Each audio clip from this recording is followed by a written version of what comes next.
Mazmur 84 tentang kerinduan kepada kediaman Allah. Mazmur 84 dari ayat yang pertama untuk pemimpin biduan menurut lagu Gittith, Mazmur Bani Korah. Ini menjadi hal yang sangat penting nantinya, dan Anda akan melihat kenapa Bani Korah menulis seperti mereka menulis dalam Mazmur 84. Ini bukan rasa haus yang dibuat-buat, tetapi memang mereka sedang kehausan akan hadirat Tuhan. Betapa disenangi tempat kediaman-Mu, ya Tuhan semesta alam.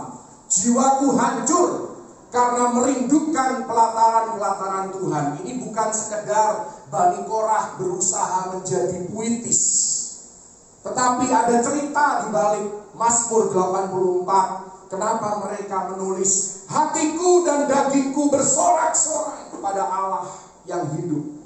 Bahkan burung pipit telah mendapat sebuah rumah, dan burung layang-layang sebuah sarang, tempat menaruh anak-anaknya pada mezbah-mezbah-Mu, ya Tuhan semesta alam. Ya Rajaku dan Allahku, berbahagialah orang-orang yang diam di rumah-Mu, yang terus-menerus memuji-muji Engkau. Jadi Anda dan saya adalah orang-orang yang istimewa, orang-orang yang berbahagia, orang-orang yang diberkati dalam terjemahan bahasa Inggris. Karena Anda dan saya diperkenankan oleh Tuhan untuk ada di rumah Tuhan. Dan orang-orang di sini ayat ini berkata, orang-orang yang rajin beribadah, orang-orang yang rajin datang, hadir, mengikuti ibadah dalam rumah Tuhan, dalam keadaan apapun akan terus-menerus memuji-muji Tuhan. Artinya tidak peduli beban apa yang harus Anda tanggung, tantangan apa yang sedang Anda alami dalam hidup ini. Kalau Anda rajin masuk dalam hadirat Tuhan, Anda rajin ikut ibadah di dalam pelataran Allah, maka Anda akan menjadi orang yang kuat, yang selalu memuji-muji Tuhan dalam segala keadaan. Haleluya. Berbahagialah manusia yang kekuatannya di dalam Engkau, yang berhasrat mengadakan ziarah. Apabila melintasi lembah Baka, Baka berbicara tentang tangisan, berbicara tentang erangan, berbicara tentang orang yang sedang bergumul secara berat di dalam kehidupannya. Mereka membuatnya menjadi tempat yang bermata air. Jadi karena puji-pujian, penyembahan yang kita naikkan itu seperti titik-titik air yang pada akhirnya Tuhan ubahkan menjadi hujan untuk mengairi jiwa kita, sehingga kita tidak pernah kekeringan, kita tidak merasa discouraged, kita tidak merasa jenuh di dalam menjalani hidup ini. Kita tetap bersemangat, kita tetap fokus hanya kepada Tuhan, dan pada saat kita terpuruk pun Tuhan sanggup untuk mengangkat kita. Haleluya. Bahkan hujan pada awal musim menyelubunginya dengan berkat. Mereka berjalan makin lama makin kuat, hendak menghadap Allah di Sion. Saya lompat untuk menyingkat waktu, ayat yang ke-10. Sebab lebih baik 1 hari di pelataran-Mu daripada 1000 hari di tempat lain. Lebih baik berdiri di ambang pintu rumah Allahku daripada diam di kemah-kemah orang fasik. Sebab Tuhan Allah adalah matahari dan perisai, kasih dan kemuliaan Ia berikan. Mari kita baca bagian ini bersama-sama. 2, 3. Ia tidak menahan kebaikan dari orang yang hidup tidak bercela. Haleluya. Tuhan tidak pernah menahan kebaikannya bagi orang-orang yang melekat kepada Dia, orang-orang yang mengandalkan Dia. Amin. Haleluya. Ini tentunya berbicara tentang Sion adalah gereja Tuhan, Sion adalah rumah Tuhan, Sion adalah hadirat Tuhan. Mazmur 23 dikenal sebagai mazmur yang paling populer di seluruh dunia, saya bicara ya. Mazmur 23 kalau Anda menghadiri pemakaman di Amerika, selalu dibacakan Mazmur 23 untuk menghantar jenazah. Mazmur yang sangat-sangat terkenal. Siapa yang tidak tahu Mazmur 23 pasti tidak pernah baca Alkitab. Bahkan salah satu lagu yang Tuhan berikan kepada Ibu Gembala kita, Ibu Dora, itu berdasarkan Mazmur 23. Yesus adalah gembala yang baik. Amin. Mazmur 51 adalah Mazmur pertobatan. Kita semua tahu ketika Daud didapati berzina dengan Batsheba, dia tidak langsung mengaku dosanya, tetapi baru 1 tahun kemudian Daud bertobat. Dan dia menulis Mazmur 51 sebagai ekspresi ungkapan pertobatannya di hadapan Tuhan.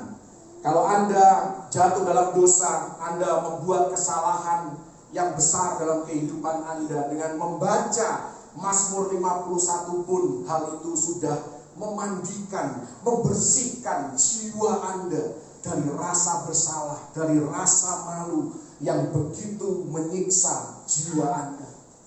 Kita tahu Mazmur 91 adalah Mazmur perlindungan, Mazmur yang mungkin paling populer selama pandemi, ya kan? Dikutip orang, dihafalkan oleh banyak orang yang hidup di dalam ketakutan.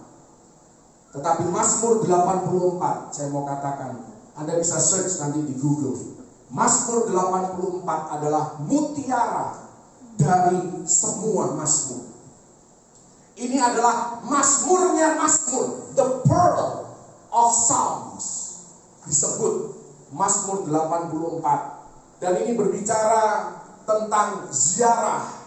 Ziarah ini yang dirujuk adalah perjalanan keluarga Yahudi dari tempat tinggal mereka. Minimal 3 kali dalam setahun mereka harus ke Yerusalem untuk merayakan hari raya orang-orang Yahudi, orang-orang Israel yang ditetapkan oleh Allah mereka. Dan kalau kita membaca tadi dari awal, dikatakan bahwa Mazmur 84 ditulis oleh Bani Korah. Anda tahu siapa Bani Korah? Bilangan 16 ayat yang ke-32. Korah bersama 2 orang lainnya memberontak kepada Musa, memberontak kepada Tuhan.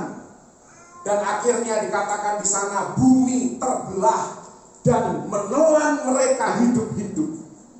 Korah binasa dalam pemberontakannya. Ya, terkadang kalau membaca ayat-ayat seperti ini, saya sekali-sekali kepengen orang-orang yang benci saya, Tuhan, bukalah bumi di bawah kaki mereka, telan mereka. Ada yang punya pikiran seperti itu? Anda jauh lebih rohani daripada saya. Kadang-kadang saking jengkelnya sama orang, ya kan, dikasih tahu bandel banget, tetap aja, aduh rasanya ini orang kurang ajar, tidak tahu aturan. Buka Tuhan. Anda bisa bayangkan Musa ketika ditentang ratusan orang pada saat itu, ketika melihat bumi terbelah seperti itu. Mungkin saya tidak bisa membayangkan sih ya, Musa ini orang yang sangat-sangat rohani, orang yang sangat-sangat lemah lembut, dikatakan firman Tuhan. Mungkin ya secara manusiawi kan suka mendramatisir. Mungkin dia bilang sama orang-orang Israel yang lain, tuh, gue udah bilang kan, gue ini sahabatnya Allah, makanya jangan main-main. Ya saya yakin, tapi Musa tidak akan ngomong seperti itu, saudara. Musa justru mendoakan, Tuhan hentikan tulah ini, Tuhan hentikan bencana ini, Tuhan hapus aku dari kitab kehidupan sebelum kau membinasakan umatmu Israel. Itu baru pemimpin yang sejati, saudara. Haleluya. Bukannya dikritik terus begitu dimusuhin sama pengikutnya, malah marah-marah, lebih galak dia, merasa benar, membela diri. Harus belajar dari Musa, saudara. Memang jadi pemimpin itu gak enak. Makanya kalau belum siap jangan jadi pemimpin. Amin. Anda sebagai orang tua pun juga pemimpin kan. Kalau anak Anda memberontak enak gak? Pasti gak enak. Tapi itu adalah bagian dari kehidupan yang harus Anda belajar untuk bisa menguasai diri. Tidak sok-sokan sekalipun Anda punya otoritas. Haleluya. Jangan pernah keluar dari mulut Anda sebagai pemimpin, jangan menjamah orang yang diurapi Tuhan. Apapun konteksnya, Anda salah konteks, saudara. Haleluya. Pemimpin hari demi hari saya lihat makin anti kritik, saudara ya. Jadi kalau pemimpin semakin dikritik itu pengikutnya akan semakin ditekan. Yaitu nggak beda sama Fir'aun kan. Fir'aun kan gitu juga. Semakin ditentang, dia semakin mempekerjakan orang Israel seperti budak rodi, bahkan diperberat tugasnya. Nah, itu pemimpin dunia. Pemimpin rohani, pemimpin yang mengenal Yesus tidak seperti itu. Amin. Kalau memang salah, tinggal bilang, saya minta maaf. 3 kata yang akan menyembuhkan segala luka batin. Saya minta maaf. Apa susahnya? Tapi terkadang terlalu sulit bagi orang yang sombong. Jadi kalau Anda belum bisa minta maaf, bahkan kepada anak pun terkadang Anda harus minta maaf karena Anda tidak selalu benar. Itu pengalaman saya pribadi. Ya, apalagi kalau Anda punya anak-anak yang sudah mulai dewasa, mereka akan membaca ketidakkonsistenan Anda. Dan kalau mereka adalah kepribadian yang vokal, seperti anak-anak saya cukup vokal, maka Anda sebagai orang tua tidak akan lepas dari kritik. Dan itu harus Anda belajar untuk menerimanya dengan legowo, dengan lapang dada, dan belajar memperbaiki apa yang salah. Haleluya. Jadi Korah ini mengalami penghakiman dari Tuhan, tetapi anak-anaknya dibiarkan hidup oleh Tuhan. Dan saya mau katakan, karena pemberontakan Korah, memang anak-anaknya tidak dihakimi, tidak binasa, tetapi selama 7 generasi Korah tidak bisa ikut berpartisipasi di dalam ibadah dalam rumah Tuhan. 7 generasi, Anda bisa bayangkan nggak? Anda kepengen ke gereja, Anda nggak bisa ke gereja karena nggak boleh. Haleluya. Karena itu kalau Anda membaca dengan konteks yang seperti ini, logislah Mazmur 84, dia katakan, betapa aku merindukan pelataran-Mu ya Tuhan. Karena 7 generasi mereka tidak bisa masuk ke rumah Tuhan, apalagi melayani. Sampai muncul seorang nabi yang bernama Samuel. Samuel adalah keturunan Korah.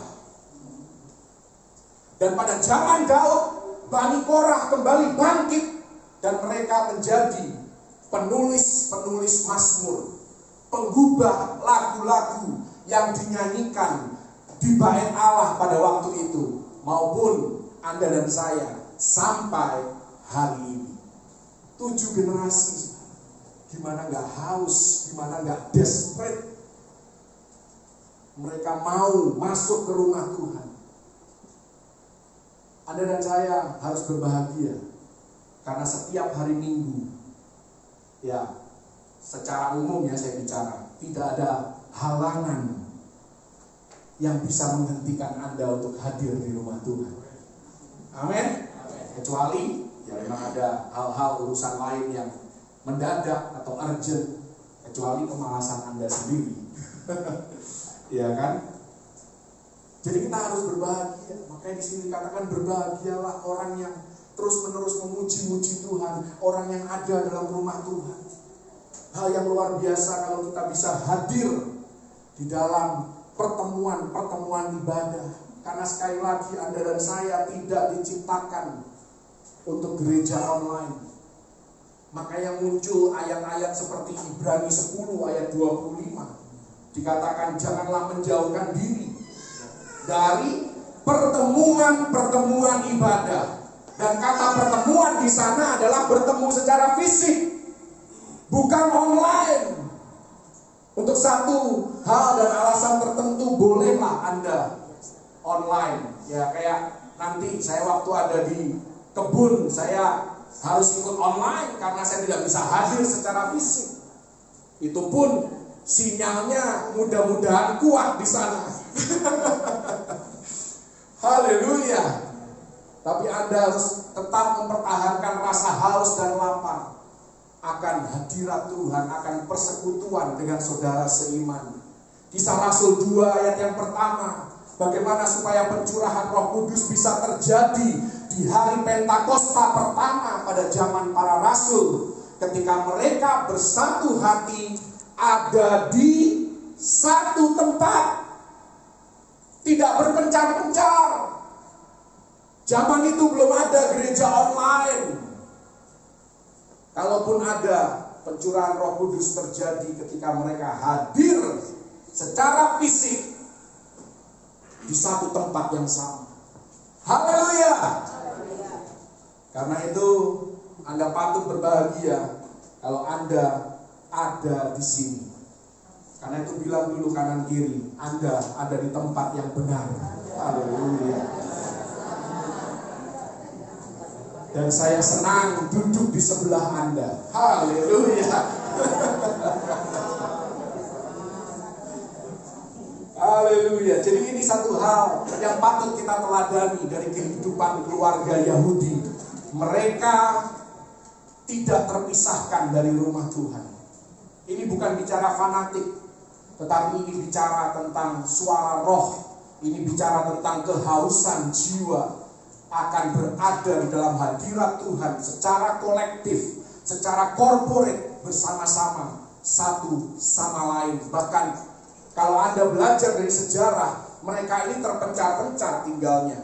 Mereka dari tempat asalnya harus berjalan, berziarah sekian jauhnya, berapa hari terkadang baru sampai ke Yerusalem. Mereka harus berkemah, dan kita tahu topografi di Israel itu berbukit-bukit. Mereka harus menempuh jalan yang berbukit-bukit. Mereka harus berkemah. Kondisinya tidak nyaman.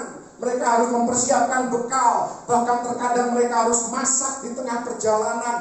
Karena yang dibawa bukan hanya yang laki-laki loh, saudara, kepala keluarga, tetapi istri, anak-anak, bahkan yang masih kecil pun mereka seringkali dibawa, keluarga demi keluarga. Mereka bergabung sampai ke Yerusalem. Dan mereka beribadah kepada Tuhan Allah yang mereka sembah.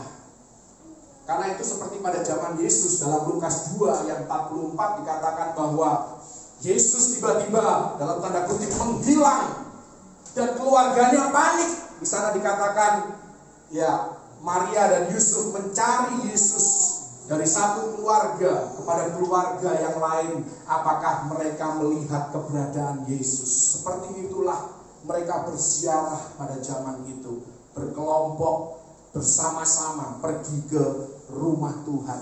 Dan memang perlu upaya untuk bisa sampai ke rumah Tuhan. Anda dan saya di tempat ini, saya bersyukur, khususnya Anda, kalau saya kan memang tinggal di sini, ya kan? Anda sudah membayar harga untuk datang ke rumah Tuhan, dan Tuhan menghargai hal itu. Dan saya percaya ibadah Anda tidak akan sia-sia. Haleluya. Berikan tepuk tangan dulu bagi Yesus. Tidak nyaman memang, Anda pun tidak nyaman, ya kan? Harus pakai masker, harus disiplin prokes, ya kan? Harus berkendara, harus siapin anak-anak dan lain sebagainya. Tetapi Anda memilih untuk datang ke tempat ini. Satu hal yang luar biasa. Anda sedang mengumpulkan memori untuk keluarga Anda. Ini momen yang penting. Kenapa keluarga Yahudi itu mereka bisa turun-temurun, tidak bisa dipisahkan dari rumah Tuhan? Karena ini merupakan hal yang bersifat generasi ke generasi. Mereka terus turunkan, rajin ke gereja, ya, rajin baca hukum Taurat dan lain sebagainya. Ini diturunkan dari satu generasi ke generasi yang berikutnya. Sehingga apa yang Anda lakukan di sini adalah untuk mempengaruhi generasi-generasi berikutnya di dalam kehidupan Anda. Bahkan generasi yang Anda tidak hidup lagi untuk menyaksikannya, kalau memang Tuhan memilih untuk menunda kedatangannya sampai waktu itu. Ini hal yang sangat berdampak, hal yang sangat-sangat penting. Amin. Saya dengan cepat akan memberikan kepada Anda beberapa alasan kenapa ke gereja itu penting. Kenapa beribadah itu menjadi hal yang sakral, yang Tuhan mau kita lakukan secara rajin dan tekun. Mari kita buka di dalam Mazmur 48. Kalau tadi Mazmur 84, saudara dari Mazmur 84 adalah Mazmur 48. Jadi tinggal dibolak-balik. Saya mau Anda membuka, nanti di depan bisa dibukakan ayat di dalam bahasa Inggris. Nanti Anda bandingkan, karena ada 3 kata yang tidak diterjemahkan ke dalam Alkitab bahasa Indonesia. Dikatakan dalam bahasa Indonesia, besarlah Tuhan dan sangat terpuji di kota Allah kita. Gunungnya yang kudus yang menjulang permai adalah kegirangan bagi seluruh bumi. Gunung Sion itu jauh di sebelah utara, kota Raja besar. Ada 3 kata dalam bahasa Inggris dikatakan bahwa rumah Tuhan adalah beautiful for situation. Ada nggak kata-kata itu? Ada kan? Dalam bahasa Inggris, versi King James Version. Rumah Tuhan, Sion, Gunung Kudus Allah, itu berbicara tentang hadirat Tuhan. Rumah ibadah, rumah Tuhan, beautiful for situation. Tentunya memang ini bicara tentang lokasi geografis dari Gunung Sion yang ada di Israel sana. Begitu sempurna lokasi yang Tuhan pilih untuk menempatkan bait Allahnya di Yerusalem, di Bukit Sion, di tempat yang tertinggi, begitu indah, paling tinggi di antara dataran di sekitarnya. Tetapi saya mau katakan bagi Anda dan saya, rumah Tuhan seperti di mana Anda berada saat ini adalah beautiful for your situation. Ini tempat yang indah, apapun situasi dan kondisi kehidupan Anda. Kalau Anda punya pernikahan yang bermasalah, Anda punya keluarga yang bermasalah, kesinilah Anda perlu datang. Ke dalam rumah Tuhanlah Anda perlu datang. Ke dalam hadirat Tuhanlah Anda perlu untuk masuk. Karena hadirat Tuhan, karena rumah Tuhan adalah beautiful for your situation. Indah bagi keadaan Anda. Karena Roh Kudus mampu menjamah anggota keluarga kita yang bermasalah. Mereka yang perlu jamahan Tuhan. Anak-anak kita yang kita mau mereka hidup dalam takut akan Tuhan, dalam jalan-jalan Tuhan. Anda harus hadir ke rumah Tuhan. Anda harus bawa keluarga Anda ke rumah Tuhan. Karena di sana ada pengajaran, di sana ada firman, di sana ada kebenaran, di sana ada urapan Tuhan. Haleluya. Bagi yang sakit, ada kesembuhan di rumah Tuhan. Sekalipun Anda yang sakit karena satu alasan Anda tidak bisa hadir secara fisik, ada doa di dalam rumah Tuhan. Anda disyafaatkan oleh para pendoa. Nama Anda disebut dalam doa-doa mereka, sehingga kesembuhan terjadi, mujizat terjadi. Kalau Anda terpuruk secara keuangan, ada pengajaran bagaimana supaya Anda bisa bangkit di dalam keuangan Anda, dalam ekonomi keluarga Anda. Di dalam rumah Tuhan, Tuhan sanggup untuk melunakkan hati. Tuhan sanggup untuk menuntun kita dan keluarga kita pada kebenaran. Tuhan sanggup untuk memberikan kita kekuatan untuk bertahan di dalam kehidupan yang semakin sukar ini. Di dalam rumah Tuhan, kenapa dikatakan beautiful for situation? Karena ada pengharapan, ada iman, dan ada kasih di rumah ini. Haleluya. Karena itu kalau Anda takut, Anda khawatir, Anda stres, rumah Tuhan adalah beautiful for your situation. Kalau Anda kehilangan orang yang terkasih dalam kehidupan Anda, atau sebaliknya, Anda sedang bersuka cita dan Anda ingin merayakan kebaikan Tuhan, gereja Tuhan adalah beautiful for your situation. Haleluya! Karena itu Yesus berkata dalam Yohanes 2 ayat 17, cinta akan rumah Allah menghanguskan aku. Pertanyaannya bagi Anda dan saya, masih adakah cinta terhadap rumah Tuhan seperti ini? Masih adakah kerinduan untuk datang ke rumah Tuhan? Oh, hari ini firman-Nya apa ya? Hari ini Tuhan mau ngomong apa ya? Oh, hari ini aku hanya mau memuji menyembah Tuhan. Aku mau merayakan kebaikan Tuhan. Aku mau fokus hanya kepada Tuhan. Masih adakah hati yang haus dan lapar untuk hadir di gereja, untuk masuk di dalam hadirat Tuhan? Yang aneh kan kadang-kadang orang yang butuh pertolongan malah menjauh dari gereja, menjauh dari hadirat Tuhan. Saya mau katakan, kalau Anda jatuh dalam dosa, Anda membuat kesalahan yang besar dalam hidup Anda, rumah Tuhan adalah tempat pertama yang harus Anda kunjungi. Haleluya! Datang ke hadirat Tuhan, bukan malah menjauh dari sumber pengampunan, sumber pemulihan. Karena itu jangan pernah bilang, kalau Anda mungkin karena emosi, atau Anda sebagai orang tua terkadang kalap, khilaf, apapun kata-katanya, jangan pernah ngomong sama anak-anak kita, kelakuan kayak gitu kok ke gereja. Anda pilih mana? Kelakuan kayak gitu tapi ke gereja, atau kelakuan kayak gitu tapi nggak ke gereja? Menurut saya di gereja ada lebih banyak harapan dibandingkan anak Anda tidak ke gereja. Haleluya. Demikian juga sesama kita manusia, bukan cuma hubungan orang tua dan anak.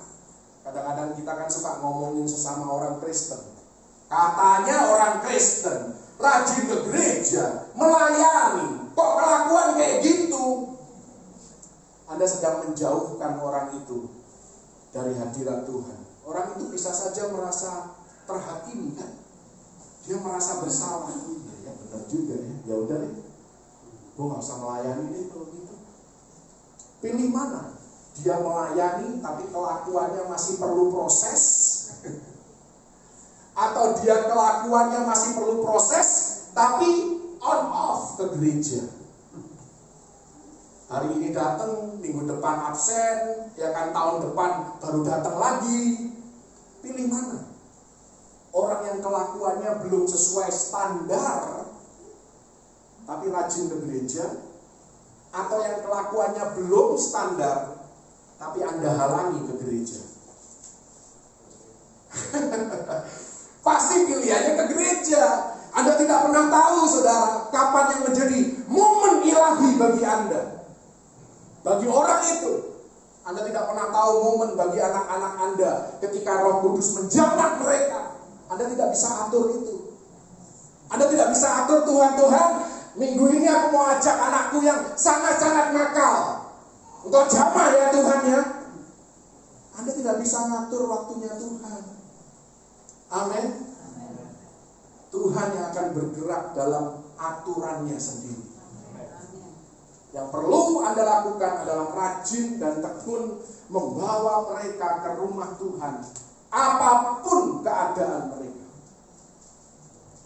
Mungkin mereka belum standar, tapi mereka tidak akan pernah standar kalau Anda tidak pernah expose mereka ke hadirat Tuhan. Karena itu sangat penting, saudara. Haleluya. Anda sedang kering rohani, datang ke gereja.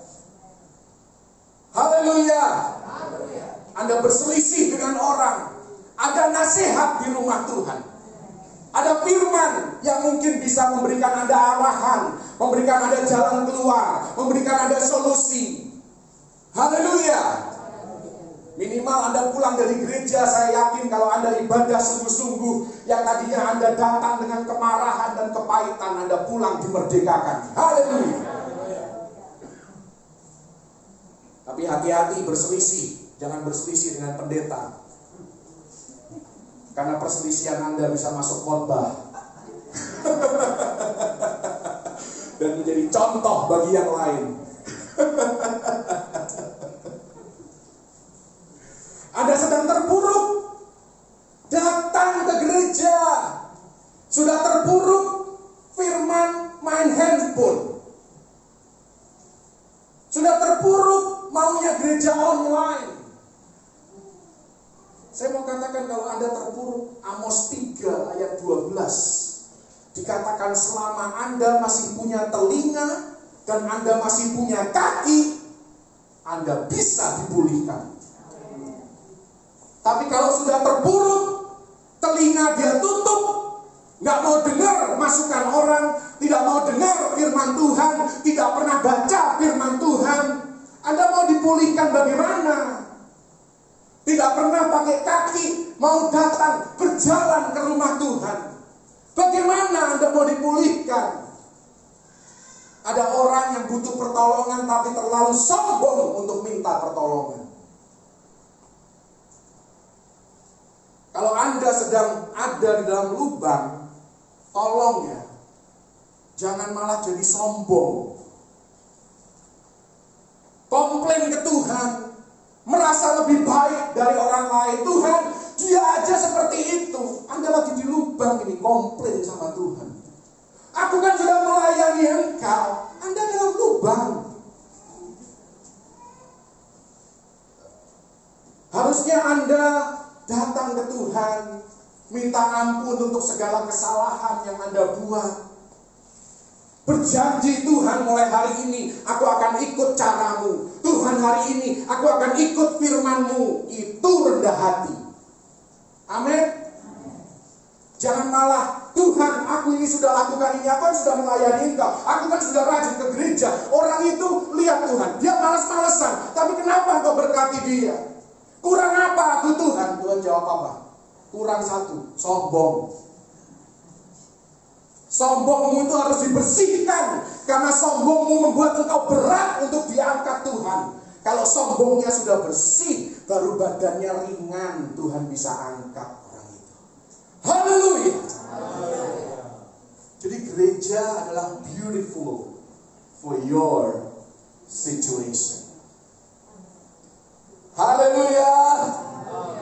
Karena itu hari-hari ini mari kita masuk gereja lebih lagi, ikut ibadah lebih lagi. Daud ketika dikudeta anaknya,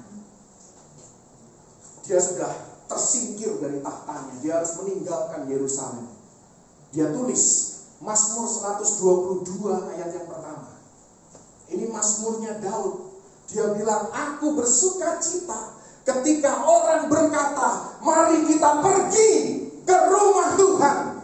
Loh, dia lagi dikudeta loh. Dia lagi lari menghindar pembunuhan anaknya sendiri. Seharusnya secara manusia, dia harusnya bilang, aku bersuka cita ketika orang berkata, ayo kita pergi ke ruang tahta raja. Artinya dia dikembalikan tahtanya. Tapi enggak. Daud bilang, aku bersuka cita ketika orang berkata, mari kita pergi ke rumah Tuhan. Hatinya merindukan rumah Tuhan. Dia tetap haus, dia tetap mengandalkan Tuhan, sekalipun dia dikejar-kejar seperti buronan.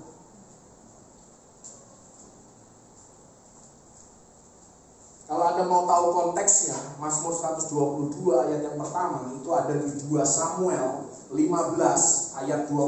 Saya mau Anda membaca ayat ini bersama-sama dengan saya sebelum saya mengakhiri khotbah saya. 2 Samuel 15 ayat yang ke-25, inilah konteksnya Mazmur 122. Dikatakan di sana, lalu berkatalah raja, ini Daud, kepada Zadok, bawalah tabut Allah itu kembali ke kota. Jika aku mendapat kasih karunia di mata Tuhan, maka ia akan mengizinkan aku kembali, sehingga aku akan melihatnya lagi, juga tempat kediamannya. Artinya apa, saudara? Daud berkata, kalau aku bisa ada dalam rumah Tuhan, kalau aku bisa datang ke gereja, kalau aku bisa melihat dan menikmati kemuliaan Tuhan, hadirat Tuhan, maka itu artinya perkenanan Tuhan ada padaku. Demikian juga dalam kehidupan Anda dan saya. Kalau Anda bisa hadir di gereja saat ini, itu artinya perkenanan Tuhan ada pada Anda.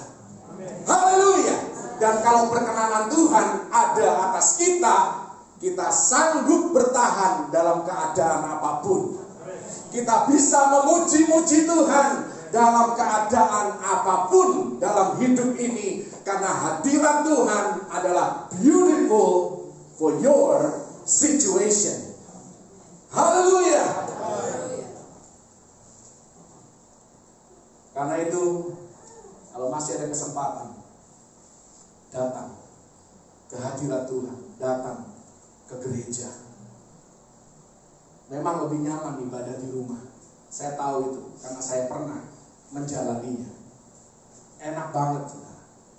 Mulai ibadah jam 10, bangun jam 10 kurang 5. Hanya perlu sikat gigi. Itu pun kalau Anda masih punya niat untuk sikat gigi.